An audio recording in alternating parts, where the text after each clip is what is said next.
Good morning, Facebook friends. Let me just get my camera right. All right, is that better? Well, good morning.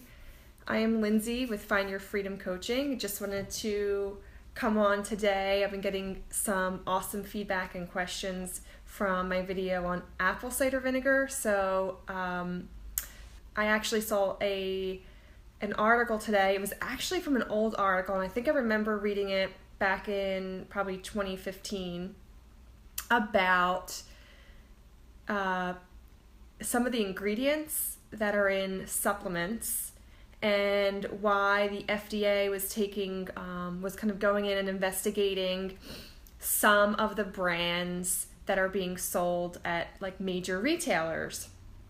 So sadly, that's something that I've known for a while. And in fact, it's like a really old news article. Like I said, it's from like 2015. I'll share it when I post this to my blog a little bit later. And when I started studying nutrition, I really, I started to realize and understand a little bit more why there's so many of us are misinformed and there's so much misinformation out there. And it's really because many of these big brands will spend millions, billions of dollars to make us feel safe using their products, while a lot of the smaller companies with like top grade ingredients are lesser known and therefore, I guess, sometimes not as trusted. And I can't begin to even like tell you stories about when I, have friends or clients or, people who will not realize that they even do this, that like if I say like, oh, I take this supplement for this purpose, or I recommend this supplement for this reason, for general health or whatever it is, that people quickly become like ingredient researchers. Yet many people I watch don't do the same thing, don't use the same, I guess, caution when it comes, oh, thanks guys, I'm sure you agree, right? That some people don't see the same, hey Rachel, hey Felix, some people don't use the same caution when they go to like a Walmart or Target or GNC or CVS or Walgreens or something, and they just go ahead and buy whatever it is that's on the shelf because they trust this, right? They think if it's being sold at this place, it must be safe. So I just wanted to kind of highlight some of the ingredients that I think the top ingredients that I think to look out for when you're looking at supplements, because they can be filled with like a lot of junk for many different reasons. So what ingredients should you look out for? So there's 7 top ingredients on my list. The first is titanium dioxide, and really I would include any other heavy metals into this. So they could be used for many reasons. It can be lead. It can be like there's many different heavy metals that can kind of get into a lot of our products, especially us ladies who use makeup. I'm not saying go ahead and get rid of, there's titanium dioxide in like a lot of makeup. So it's up to you whether you want to look at, ingesting versus putting on your skin. Can get into your body that way. But I'm not going to go ahead and tell people to not use it. But it's just something to think about here and there. So titanium, any heavy metal is a hormone or endocrine disruptor, meaning that it can wreak havoc on your hormonal system. So a lot of us, especially as we age, especially women, right? We are all, yeah, thanks guys. I know, I can see everyone's liking, right? Because that's true, right? You get to a certain age and it seems like everyone thinks like something's not right with my metabolism, something's not right. in their health. They just know something's wrong, and oftentimes people are like, oh, maybe it's a hormonal issue. So if it's a hormonal issue, it's oftentimes, I'm not saying that these things are the end all be all culprit, but heavy metals in your body can do damage. It can be like one of those, one of the many reasons that you could be having hormonal issues. So again, like I said, titanium dioxide or other types of heavy metals, also that heavy metals that are coming from the fish. So if it's like, let's say, a fish oil, you have to definitely make sure that you're buying a brand where they test a lot of that and make sure that it's coming from sources where they're taking into consideration. The next thing is hydrogenated oils, or partially hydrogenated oils. So we all know not to eat these, right? But then what if they're kind of sneaking into our foods and or supplements in other ways? So oftentimes the hydrogenated oils, these actually block the essential fatty acids that we need in our system. It also can wreak havoc on your blood sugar regulation, which can then lead to a lot of heart issues. Another ingredient is magnesium, and it can come in the form of magnesium silicate, or a lot of people like talc. I know a lot of us don't use that anymore. A lot of barbershops and hairdressers don't use talc powder anymore. They took it out of baby powder, I believe, years ago. It's an anti-caking agent that's been that they put in a lot of supplements, actually, and it's had similar effects to so it's I don't want to say magnesium. So this magnesium silicate or cerate, it's not talc, but it's like talc in a sense where it has the similar effects to your lungs as asbestos, or if it's ingested and inhaled long term. So it's just one of those things where it's like, if it's in that ingredient list, do some research, see if it's the, is it something that you want in your vitamin the next time that you take it. Another thing is artificial color. So a lot of us know, especially you guys with kids, I'm sure you're probably always looking into what types of artificial colors are in a lot of the things that you're giving your children, because it can lead to hyperactivity or even like other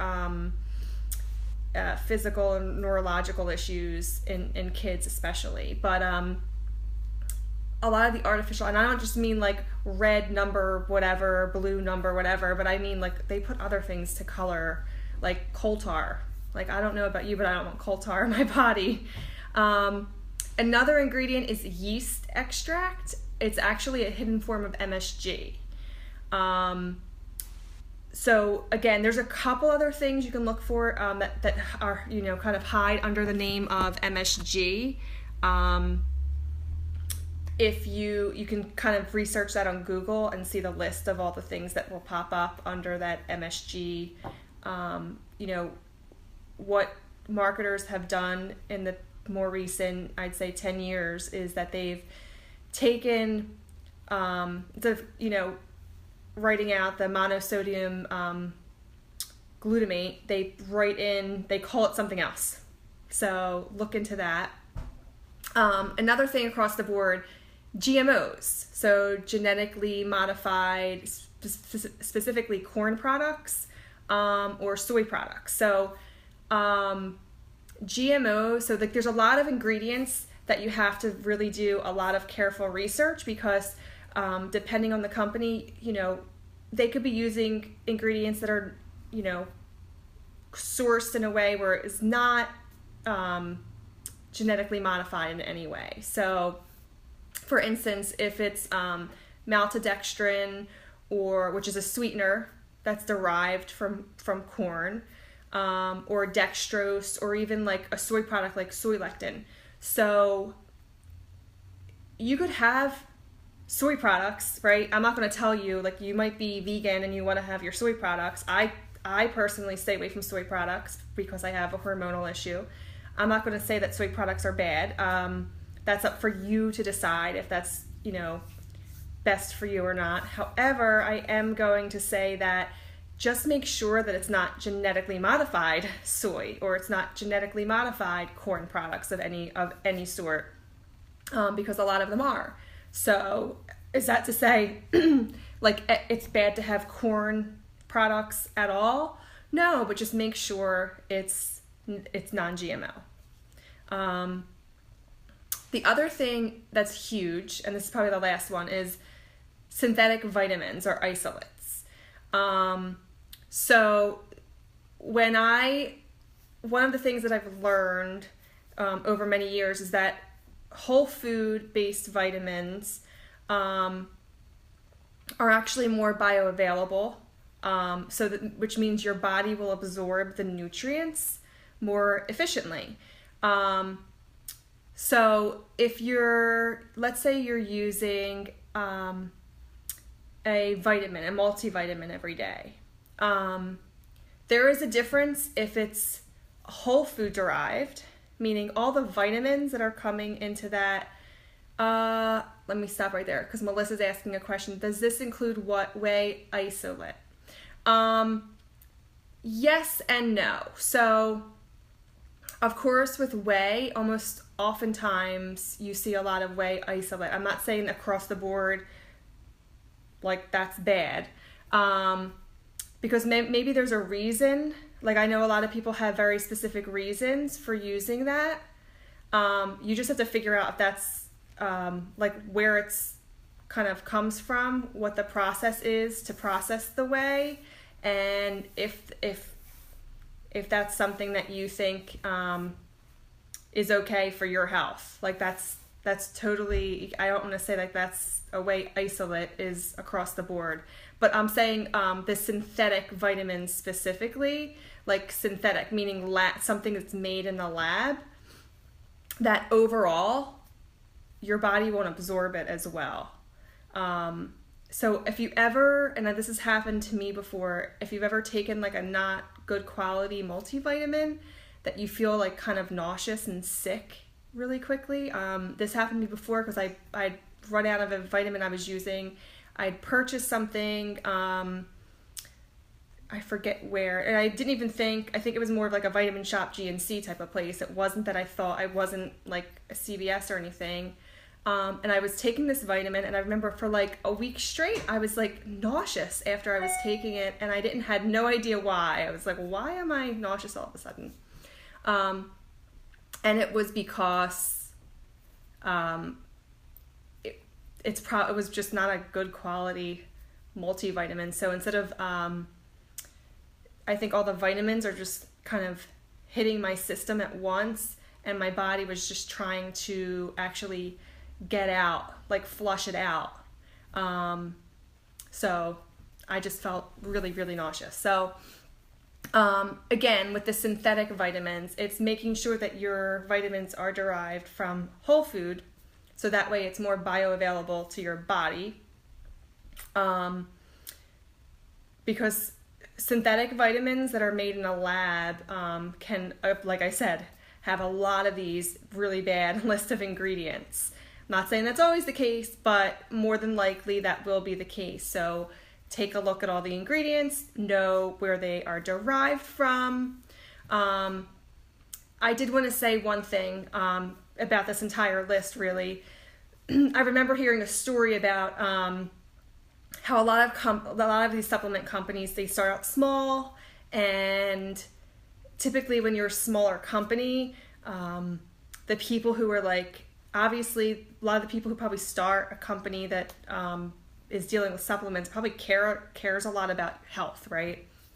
And they want to make sure that everything that's being put into this supplement is really high standards. So in the beginning, they'll make sure like everywhere that they're sourcing these ingredients from, They have this, really high standard. They're testing everything. They're making sure it's like the highest quality possible. And then, they get this product out into the market. People are using it. People are loving it. But then when it happens, and this is a story that I've heard, I'm not going to mention the name of the company, but I'm sure you can find a bunch of situations that have happened like this, where the small company becomes popular, a larger corporation then decides we're going to purchase this company and put it under our brand, Now, as a consumer, you wouldn't know the difference because the packaging will still stay the same. So you won't see, it won't say like, oh, now this is owned by so-and-so. If you didn't know that this happened, there would probably not be any way of, when you're grabbing that package to buy, to know. And the company will then, and then in this case, this is what happened, is the company that bought it was a big conglomerate, and they didn't care as much about the quality of the ingredients, and they weren't really a natural health conscious company. So what they did was they went in and they figured out a way to make more of a profit off of this product. So they'll go in and actually start to figure out, well, which ingredients can we change? Can we make can we renegotiate where we're sourcing certain ingredients from and find the cheapest way to get this ingredient? They'll start adding fillers, adding ways to make the ingredient, the product cheaper and cheaper and cheaper for them. And then as the consumer, we would know no difference, right? We're just going to still be trusting this product, buying the product. It looks exactly the same on the shelf, yet we know no change, right? So this is something that has happened in a product that I know about. I actually used this product before, and I had used it way back. And I remember hearing about this, and I was thankful. I was like, oh, I don't use that product anymore. I'm very thankful. But this does happen. So again, this is why we have to kind of look at ingredients all the time, and not trust that it's automatically safe because of where we're buying it from. So my only goal here is to really hope that this starts to open up a lot of consumers' eyes to doing their own research and making more informed decisions about the integrity of the companies and the ingredients behind the products that we're all using. So I hope you guys have found this helpful. I'd love to hear your feedback and if you've ever had any situations similar to this. And I hope you guys have a great day. See you later.